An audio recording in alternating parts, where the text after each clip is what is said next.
making this tent, one of the first things that, of course, you ask is, why are all of these people on the move?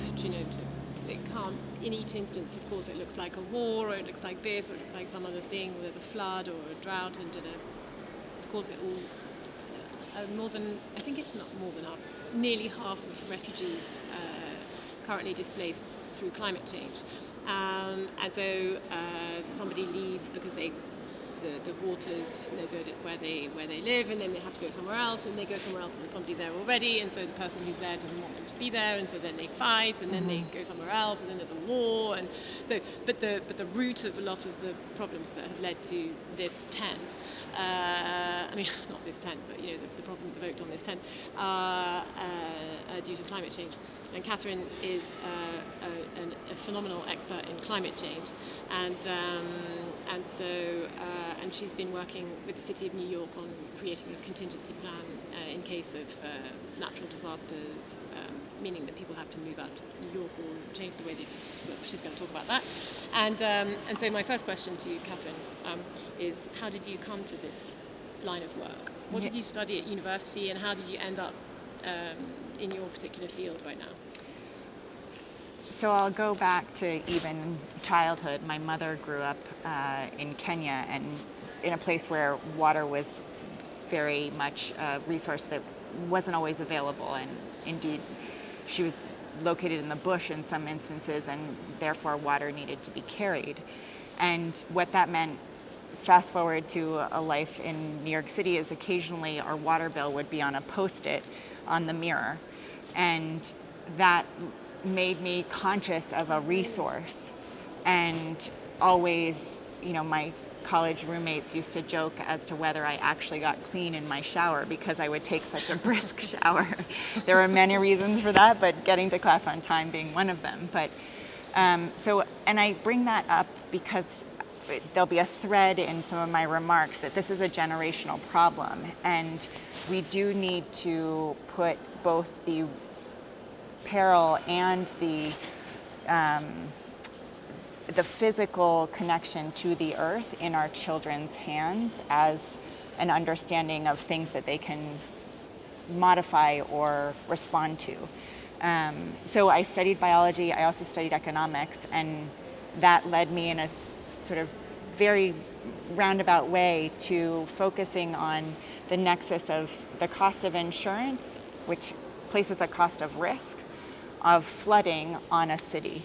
And I had been working for the Boston Consulting Group, which is a big management consulting firm, and I took a leave of absence after this Hurricane Sandy hit New York City to work on a federal task force that was responding to that, but coordinated very closely with the Bloomberg administration, who was developing a strategy to respond to Sandy, and then went to work for the city government for 4 years.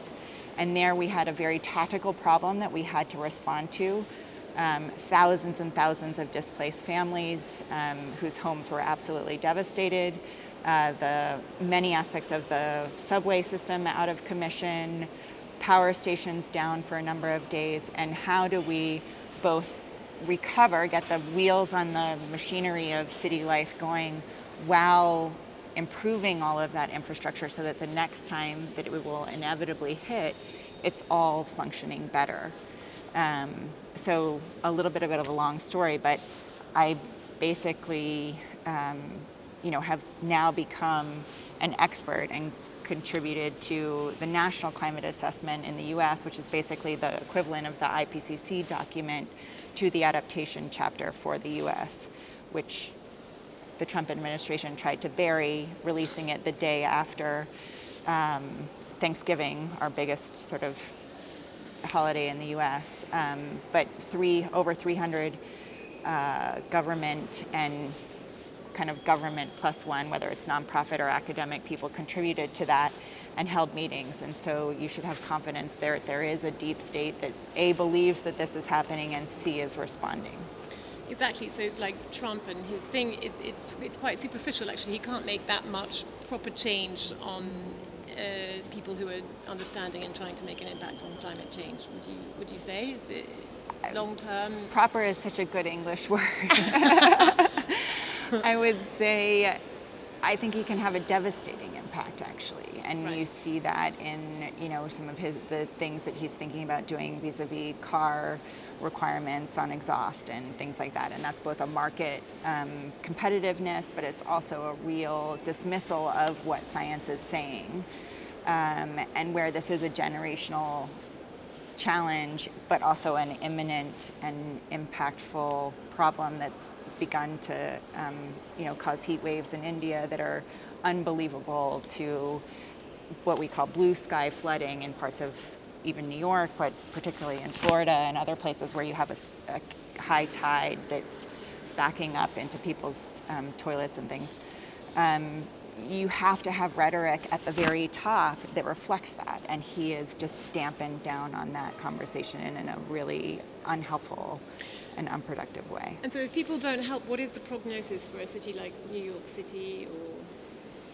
So it's interesting, if you look at historical maps of New York before any landfill was put in place, and you also look at a Sandy inundation map, very interestingly, Sandy inundation went to where we should have just left the coastline. If you'd left the marshes and if you hadn't sort of filled in all of Battery Park City, for example, you would have been on bedrock, and you would have been actually high and dry, so to speak. So there's an interesting aspect of that, which is that we do have high ground, and there are places where we could still, though we're so much more dense than a place like London, increase the height of buildings and the density of where people are living within the 5 boroughs. The real challenge is that when you imagine moving an individual household or a community, it's your life. It's hard to consider moving across the street, given all the belongings you have in your home, and but what you're really unraveling is communities, and that I think I have great empathy for places that are already challenged by this and are looking for solutions where they're identifying continuous neighbors who could be relocated. And this happened after the tsunami in Japan, where they moved them inside the area where they could see another wave into high-rise buildings, but put the same neighbors on the same floor.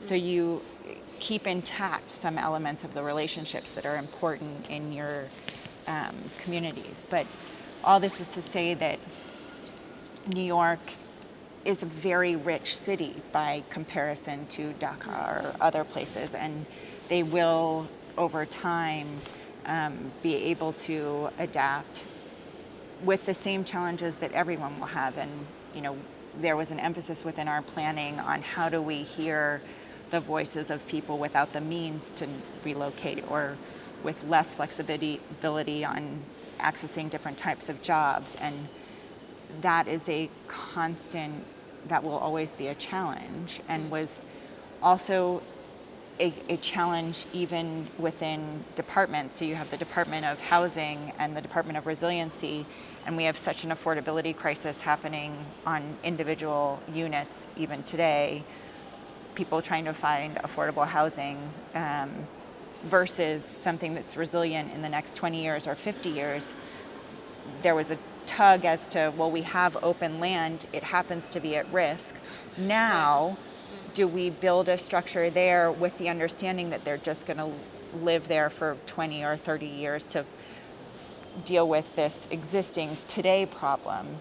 And our message there was generally, because of the intractability of an existing community, the better solution is to put them to look for housing and to upzone places that were going to be safe in the future, because it's going to be a hard enough challenge to move existing populations that are at risk, let alone building new and then trying to think about moving them in the future. Did you implement laws for this? This is like a sort of 10, 20-year plan? So a lot of it was in the works, but there are zoning laws now, which is basically in the higher risk areas, they're either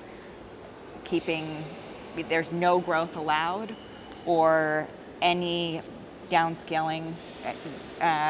If anyone moves out, you can't replace it, so that's a downscale.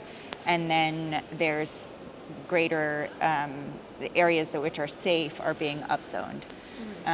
So there have been land use changes as a result of Sandy. And how's that actually?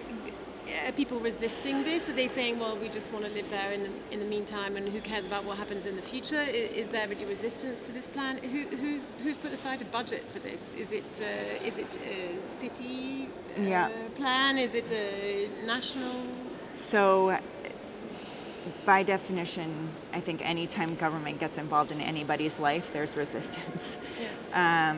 And indeed, there's resistance on every side. There's resistance on identifying an area at high risk if you live there, because that's a signal that it's at high risk. And now if I'm a homeowner there, it becomes harder for me to resell my home if that's what I want to do. There's resistance for areas getting upzoned because of NIMBYism, not in my backyard. And in those instances, if you're used to having a skyline of 3 stories, even going to 4 stories feels high, let alone to 14 stories. Yeah. And there's opposition on the whole spectrum in all direction. And often when a place is upzoned, you then have lots of developers who come in and they can push out long-standing populations who were just barely affording where they were, but now that it's been upzoned, there's new market interest, and it makes things less affordable for the communities who are there. So it's extremely complicated. Wow. And has the new, is this a policy that's going to stay in place, or can a new mayor start to dismantle the policy that you took these years? So even the transition from the Bloomberg administration to the de Blasio administration was awkward at best, and it was highly publicized that de Blasio, didn't even shake Bloomberg's hand. And which is it just shows you the political context in which all of this is going on. But Bloomberg, I think he passed, I don't know the number, but I want to say 20 plus laws, just many, many more, but on this topic alone, to do things like he put into law the notion that the New York City Panel on Climate Change, who provides downscale projections for the city, had to be updated on a certain cadence. That the plan that we wrote, or that the Bloomberg administration wrote on resiliency, had to have an update every certain number of years, so that at least the scaffolding on which all of this activity is happening, or the foundation, I'll say, you would have to pass a law to unravel it. And he hasn't. So to the extent that it wasn't just let's write a plan and assume that it'll get updated, the legal underpinnings of keeping that stuff in place were there. And indeed, that was why at the national level, the National Climate Assessment for the US got released, because of the same reason. It was there are laws that were passed during the Obama administration that required it, and it had gone through so many levels of review that even when Trump tried to change some of the key findings at the last minute, the writers were able to say, but you're now coming over top of literally, I don't know what the number was, but let's say 20 layers of review, and that is not going to happen. And I know from insider information, myself included, I was going to say take my name off the document if they did change it, and many other authors had said the same. So the credibility of the whole exercise would have been completely undermined if he'd gone over top. Do you think, so just trying to think of sort of broader, because I love how your work is sort of a very broad and long-term, taking into account of things that we can do in the future. If, for example, one of the problems is it seems that there's something wrong with the democratic system almost in a way that that is arranged for people to have sort of sugar rush, short-term popularity goals in mind that will work because their goal is to get re-elected, rather than sort of possibly sort of rather. A lot of people are saying that the way things are working out at the moment is the end of a sort of capitalistic, democratic process in its current form, because there has to be some change most profoundly in society and the way people vote to sort of counter effect this sort of demagoguery and messing around with the news and populist. So either you need pressure from the populace, which is beginning to emerge, and you see, Biden coming out with a sort of a Green New Deal and part of his platform for the 2020s in the U.S. context. But just take as two data points, even for progressive Democrats, Bloomberg didn't write his long-term plan and launch the Office of Long-Term Planning and Sustainability until the second year of his second administration. Right. So, and then he sort of bought himself another 4 years. And Obama, likewise, it wasn't until the second year of his second administration. So when you're not going to be, campaigning on what's happened in the last 6 months, but more can leave a legacy, that's when even people who are most predisposed to capture and move on these issues engage. Yeah. So you're absolutely right that, and in some sense there's a great rationale to, if you have areas with bad schools and tough criminal environments, those are still going to be the topics that a marginal dollar should potentially get spent on. And that is the challenge of this whole topic, because it's elusive as to how much damage we can foresee. It's elusive over what time scale. And as we see more and more evidence of it and the damages become something that we're experiencing, only then can you imagine more and more resources being directed to them. The problem with waiting until then is that all evidence shows that by then the cost of reacting will be multiples of what we could spend today. And partly that will be because we will have damaged things 2 or 3 times and then decided to fix them, or you'll have to really respond to relocating. If you can plan a gradual relocation of 1,000 people, that's one thing. If you, in a pinch, have to put in hotels thousands of people because they are they're otherwise homeless, that's a huge expense. And then to relocate them, everything can happen with greater efficiency with a longer time horizon. And I think some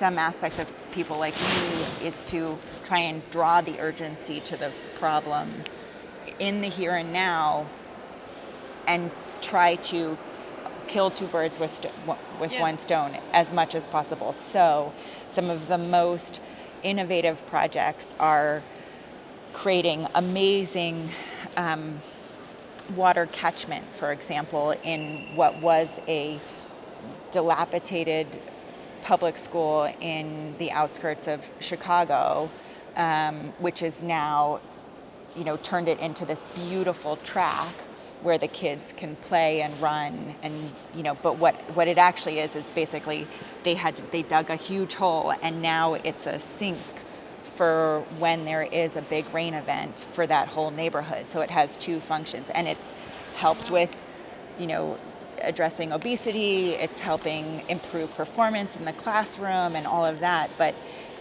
you have to be very creative, and you have to draw people from many departments, which is not our base case of how we get things done. And so who's behind a project like that? That becomes a bit of, so in that specific one, I don't know how that working group came together. I know that in New York, we're doing some similar projects. And what happened was that the Department of Environmental Planning figured out that they could either put $1 billion something new water treatment plant in place, or they could spend money on rain gardens and other things. And so they then reached out to locations in southern Queens, for example, that were particularly at risk, and are putting in more sort of gardens around trees, where that then becomes a way to drain more water in an area where we know it's prone to flooding. Is the insurance industry not, is that the place that will they be motivated to fix this? The triple. Yeah, so the question was about the insurance industry and their role. And you would think yes, and we're trying to engage in a constructive conversation there. The issue is that very rarely are there insurance policies that are written for longer than a year. So rationally, the insurance company just cares about the next 12 months. There have been some innovative suggestions that the thing to motivate more investment in resiliency and other things would be to have a multi-year insurance policy. So you can imagine an analogy to life insurance, right? If somebody was going to invest in 3 years of your life insurance policy, they would probably also pay for your gym and maybe a subscription in vegetables, whatever the intervention you need, right? With greater likelihood than if they're just going to get it for a year. I know that they're going to stop you in 1 minute and it's Eucharist. Okay. Right, so will we see New York City refugees in the future?